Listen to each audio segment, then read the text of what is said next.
All right, it is time for the 2022-23 men's basketball season preview, and I'm here with head coach Rhett Soliday. As we get ready, we're 1 week away from the season opener, which will be at Orange Coast College, November 2nd against St. Catherine. But Coach, first, as we talk about this upcoming season, GSAC poll just came out. Lions picked to finish 6th in the league. Yeah. As you look at that, is that a motivating factor, or is that kind of where you felt maybe you would land here in this particular poll? Yeah, I think kind of a both and.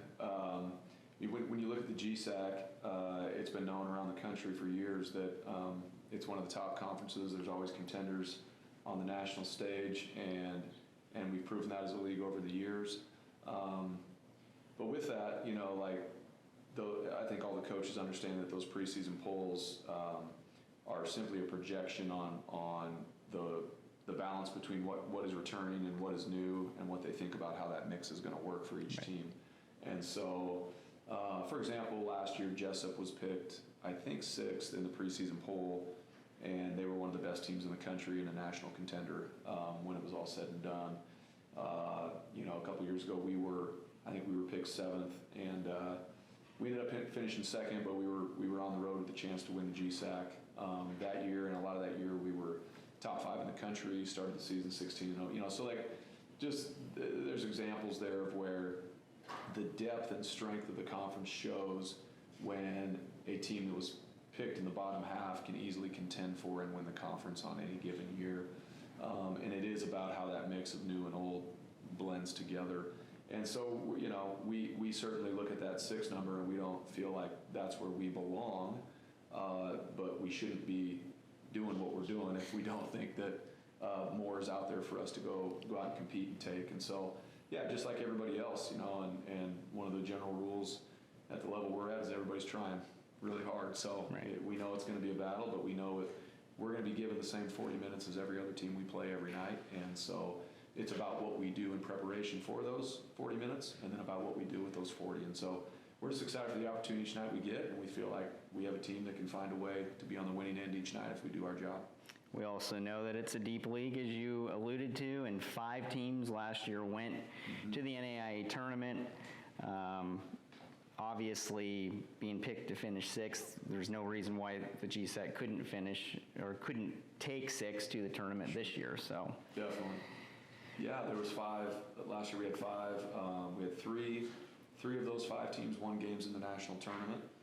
We were one that didn't, but we were playing on the road at one of the best teams in the country in College of Idaho, and we battled, came up short. And then the other one that lost, Hope International, they lost at the buzzer in a game that they were in the lead on. And so we could have had 4 with those 4 win games in the first round, and then Jessup goes to the Elite 8, ends up having to face Arizona Christian, who ends up winning that game, going to the Final Four. And if Jessup was on another side of the bracket, I think you could definitely argue both those teams would be in the Final Four with a chance to win it. So the depth of the conference showed last year, the strength of the conference, and I anticipate the same will be true this year as we continue to play some of these early non-conference games. As for this year's roster, can't ask for a better starting point with 2 all-conference players, 2 returning all-conference players in Garrett White and Isaac Davis. What do those 2 seniors, those 2 veteran players bring to this roster?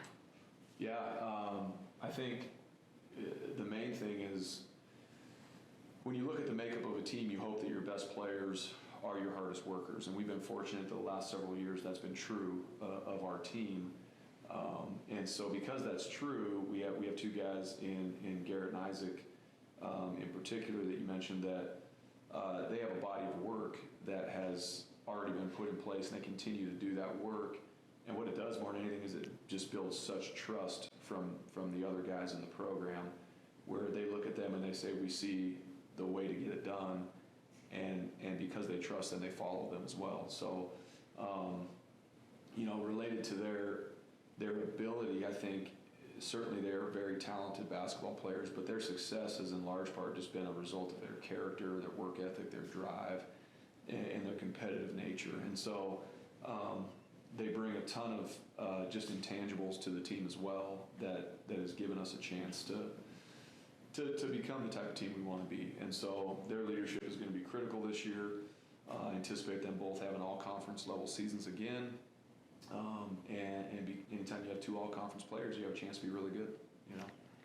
And as you said, intangibles galore from those two, but also the ability to put up big numbers. I look back to last year, Garrett White had 30 points, season-high 30 points at College of Idaho in front of a rabid, hostile fan base, 26 of the 30 in the second half. Isaac Davis, I believe, had 13 assists last year against Westmont. He's ninth best total single season with 160 assists last year. So obviously those two are capable of doing it both on the stat sheet and kind of in, you know, like you said, the non-tangible factors of what makes a team successful.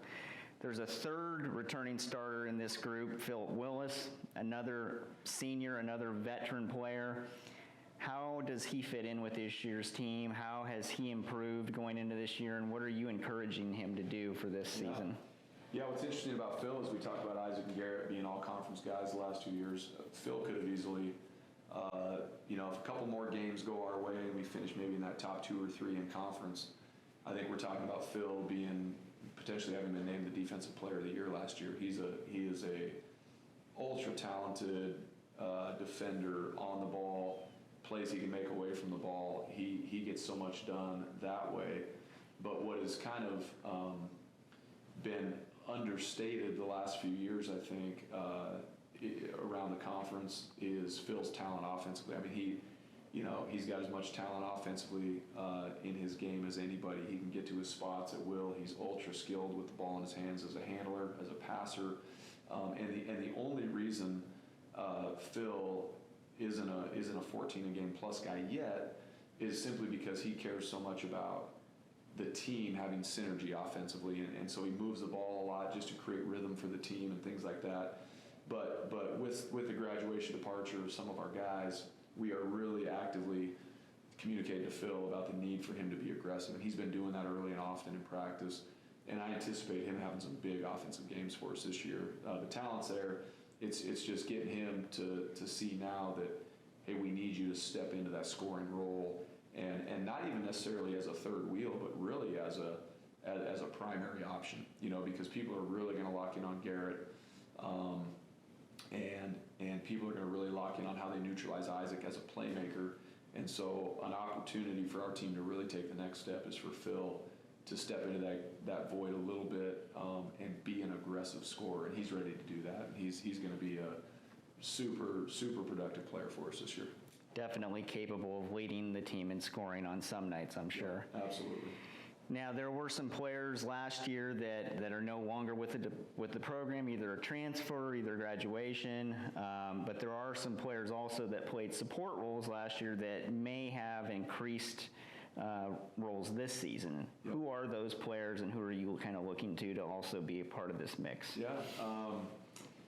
It was interesting last year with all the COVID stuff and all that.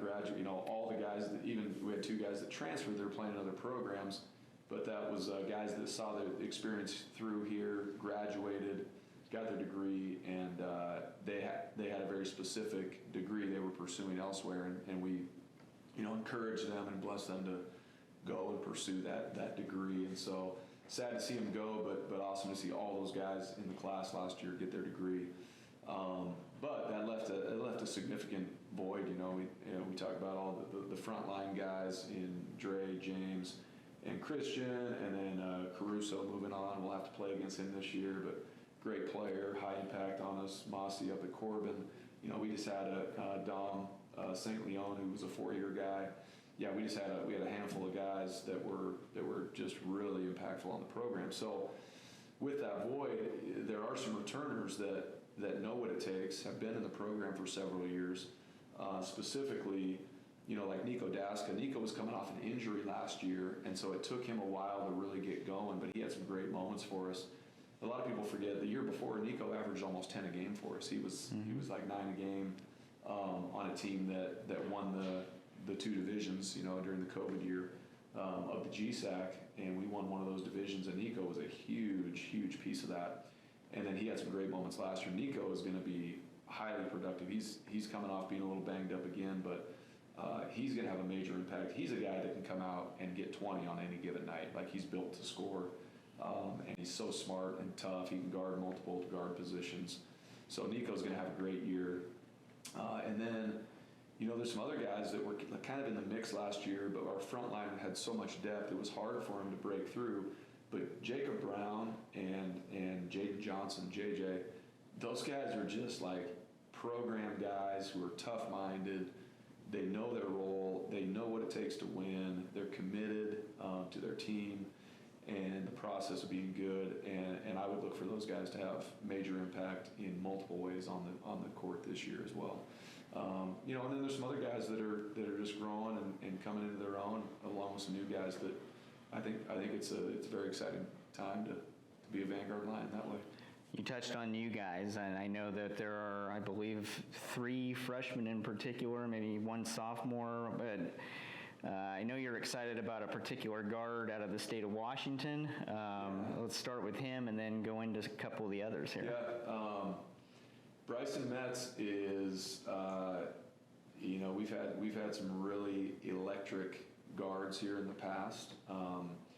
And, I think back to a lot of guys, Jamin Eccles and Chris Gorman and Preston Wynn and Shaq Dawkins and the list goes on of like some really dynamic guys at the guard spot. I don't know if any of them have come in and, well, some of them weren't freshmen when they came in, but as a freshman to see Bryson come in as athletic as he is, but also as tough and gritty and competitive and intelligent and just all the things that lead to winning on the court. He's just he's been a total package, and that certainly doesn't mean he's not going to play. He's not going to play mistake-free basketball. Right.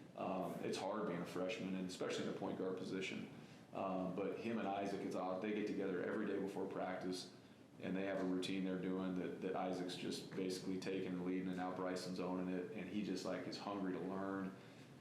He can score, he can defend, he is lightning in transition.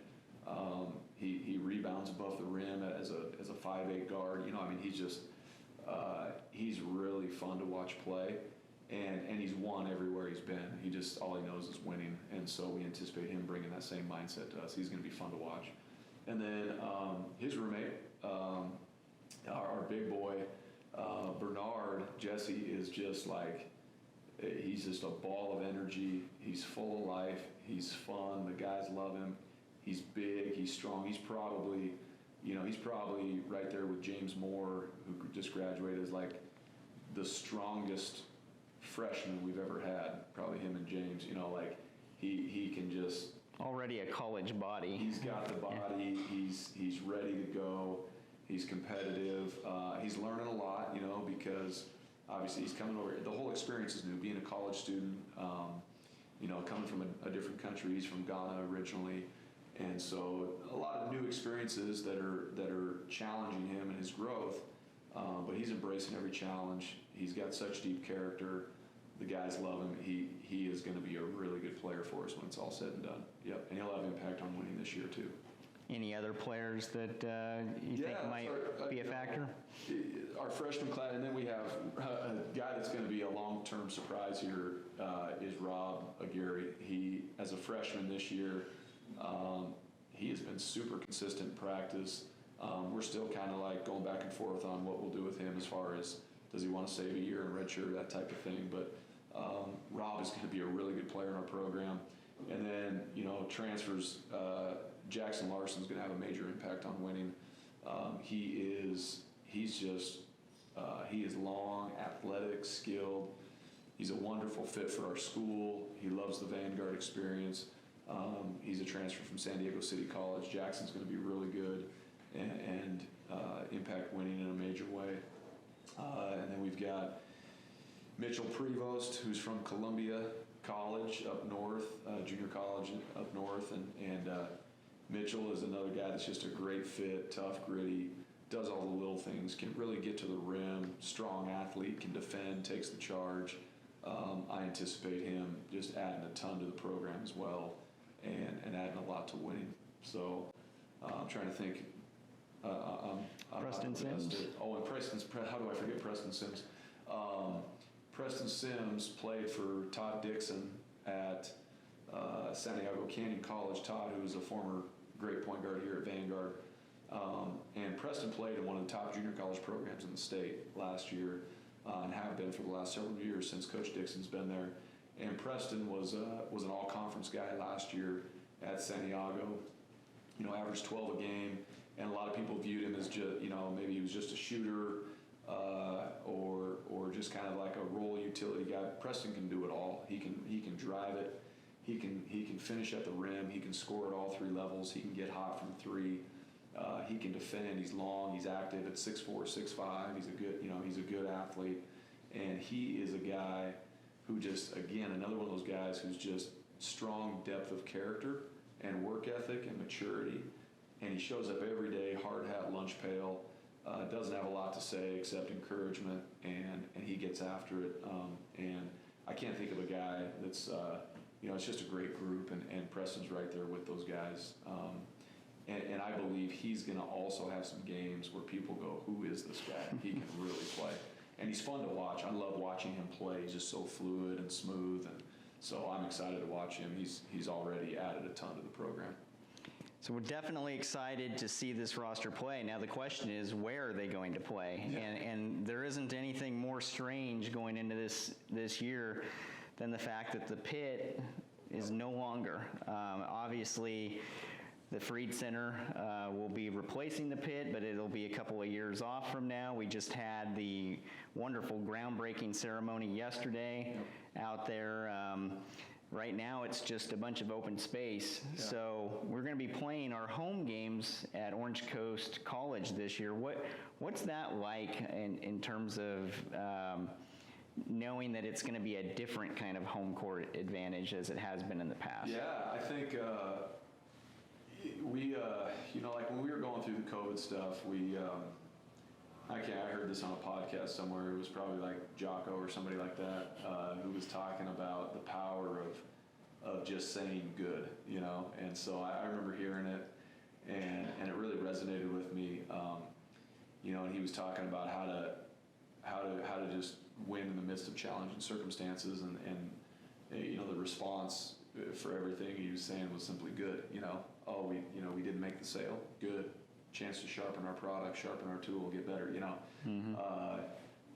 That meeting didn't go as planned, good. Chance to get better and learn how we can sharpen what we're doing. So we did that a couple of years ago when the COVID environment had set in, and we practiced kind of the idea of just, we're missing a guy because of a positive test. That's not good, but good in terms of like opportunity for somebody else to step up and practicing that. And we've kind of continued that. We've continued this idea that, we don't have a home gym this year, good.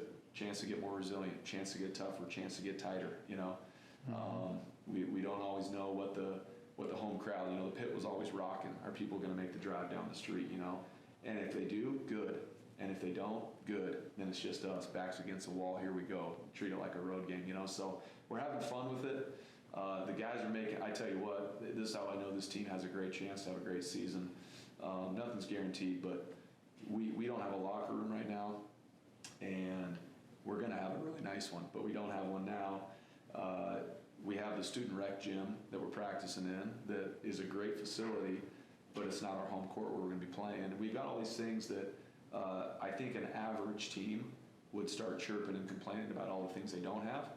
And our guys I haven't heard one guy complain one time about anything. They are just focused on the mission, which is how good can we get, We're not comparing ourselves to anybody else. We don't play that game.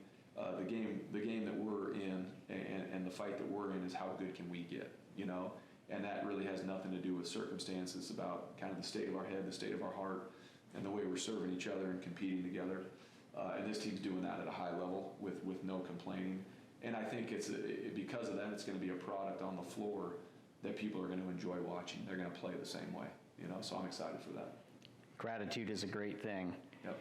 Now, how much gratitude does the team have for this year's schedule? Obviously, I know you wanted to schedule some tough teams in non-conference to prepare the Lions for what will be a tough GSAC slate. So tell us a little bit about the schedule you've got and some of the teams that are on the slate here. Yeah, the GSAC is enough to say you have a really tough schedule, but we've added in some great non-conference games. You know, when you think about the West Arc, you know what they call it, including the Frontier Conference, the Cascade Conference, the GSAC, and the CalPAC, we're playing some of the top teams in the West Arc this year, including St. Catherine, who won the CalPAC last year. We open up with them at Coast on Wednesday. And then coming up in Thanksgiving, we've got Antelope Valley, who had a little bit of a down year last year, but Jordan does a great job. And from what I'm hearing, you know, it sounds like they've got the best talent they've ever had, and they've had some really talented teams. So like that's going to be a knockdown, drag out, tough game. We've got some great battles with them. We've got 3 Frontier games that are going to be really tough. We played Carroll College twice, who's been a national power. We played them right before Christmas and then right after Christmas in Arizona and then in Westmont's tournament. So 2 neutral site games against Carroll College, who is just a really good program. Kurt does a great job there. And then Montana State Northern, and you know, Sean Hughes been there for a long time and is a really good coach and had national contending teams, top 25 teams. So we have, you know, when you talk about those 5 games right there, they'll be as tough as any in the non-conference that people are going to play around the country. And then on top of that, we've got a Division I game. We're traveling to Pepperdine on November 15th. So that'll be a great test because that's right before GSAC. We start GSAC play. And that'll give us a great indicator of where we're at. It'll expose us in so many ways, in a good way. And we're really going up on the road to play Pepperdine, who, from everything I'm hearing, their talent, you know, is you know, absent of Gonzaga, is close to most of the teams in that league. And so that'll be fun for us. And anytime you can drive to Malibu, that's a good day. So not a bad day at all, yeah, right? It'll be good. Obviously, we're excited for Coach Soliday and his team as we gear up for the 2022-23 season. Once again, November 2nd, Orange Coast College, St. Catherine. Got a 7:30 tip, I believe, 7:30 tip. Please come out. Please support the blue and gold, and we look forward to a great season, Coach. Awesome. Thank you. Thanks, Mike. Appreciate it. Take care.